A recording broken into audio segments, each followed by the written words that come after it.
ایک شخص حضرت امام علی ابن ابی طالب علیہ السلام کی خدمت میں آیا اور کہنے لگا، یا علی، میرے بچے حسد کرتے ہیں، بغض رکھتے ہیں، لڑتے جھگڑتے ہیں، نفرت کرتے ہیں اور آج کل میری عزت بھی نہیں کرتے، ایسا کیوں؟ تو امام علی ابن ابی طالب علیہ السلام نے کہا، یہ سب تم نے اپنی اولاد کو سکھایا ہے۔ اس شخص نے کہا، یا علی، میں نے؟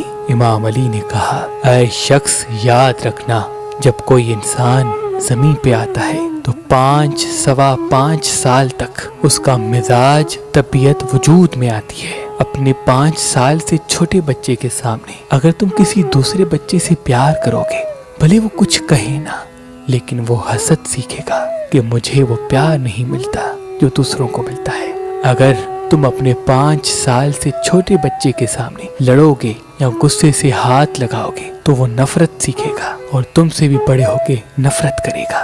جب تک بچہ بولنا شروع نہیں کرتا تب تک اپنے بچے کو اچھا ماحول دو۔ یقین رکھو تمہارا بچہ کبھی نافرمانی نہیں کرے گا۔ زندگی کے شروع والے 5 سال اسے جو زندگی میں سیکھنا ہوتا ہے اس کا آدھا وہ سیکھ لیتا ہے اور آدھا وہ پوری زندگی میں سیکھتا ہے، کیونکہ انسان کی زندگی کے بچپن والے 5 سال اس کی طبیعت و مزاج کے لیے اہم ہوتے ہیں۔ اس میں جو وہ بن جاتا ہے وہی ابھر کے سامنے آتا ہے۔ اگر اس کے وجود میں حسد، نفرت، بغض تم نے بو دیا تو جیسے جیسے وہ بڑا ہوتا جائے گا یہ چیزیں بھی بڑی ہوتی جائیں گی۔